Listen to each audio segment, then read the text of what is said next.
ಬೆಳಗ್ಗೆ ಒಂದು ರಾತ್ರಿಗೆ ಒಂದು ಎಲ್ಲ ಮ್ಯಾಚಿಂಗು.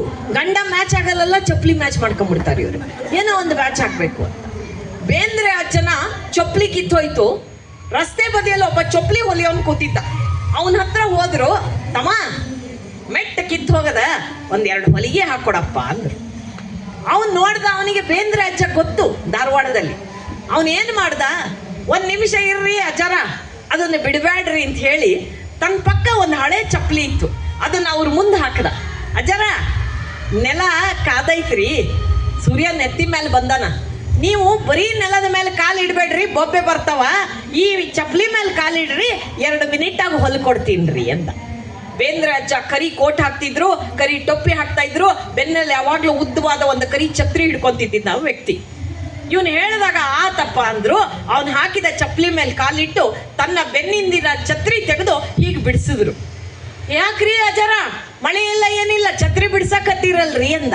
ಅಲ್ಲೋ ದಟ, ನೆಲ ಕಾದ್ ಹಂಚಾಗೈತೆ ಅಂತ ನನಗೆ ಹೇಳಕತ್ತೀಯಲ್ಲ, ನೀನು ಬೋಳ್ತಲ್ಲಿದ್ಯಾ, ನಿನ್ ನೆತ್ತಿ ಹೆಂಗ ಆಗ್ಬೇಕು ಆ ಸೂರ್ಯನ ಬಿಸ್ಲಿಗ, ನಿನ್ನ ನೆತ್ತಿ ಕಾಯಬಾರ್ದು ಅಂತ ನಾ ಛತ್ರಿ ಹಿಡ್ದೀನೋ ಅಂದ್ರಂತೆ. ಇದಲ್ವಾ ಮಾನವೀಯತೆ?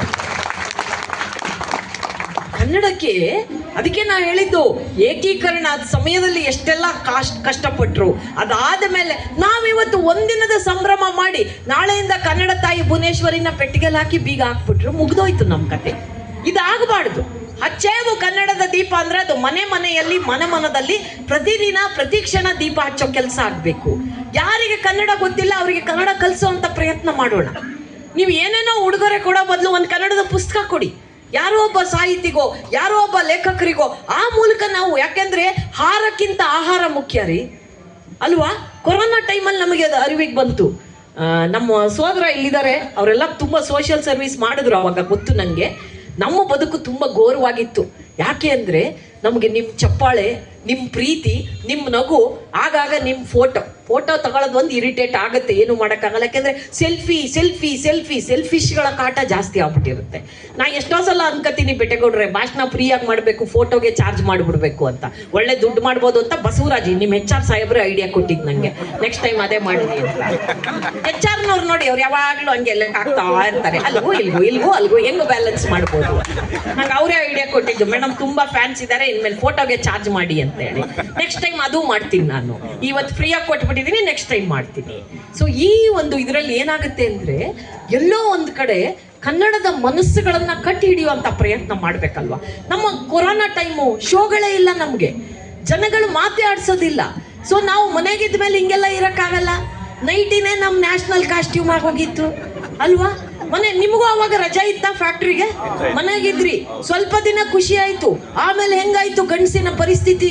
ನಮ್ಮ ಹೆಣ್ಮಕ್ಳು, ಯಾಕಂದ್ರೆ ಹೋಟ್ಲು ಮುಚ್ಚಿದ್ರು, ಆಫೀಸ್ಗಳು ಮುಚ್ಚಿದ್ರು, ಫ್ಯಾಕ್ಟ್ರಿಗಳು ಮುಚ್ಚಿದ್ರು, ಯಾರೂ ಮುಚ್ಚಕ್ಕಾಗದೇ ಇರೋ ದೇವಸ್ಥಾನಗಳನ್ನ ಮುಚ್ಚಿದ್ರು, ಮಸೀದಿಗಳು ಮುಚ್ಚಿದ್ರು, ಚರ್ಚ್ಗಳು ಮುಚ್ಚಿದ್ರು.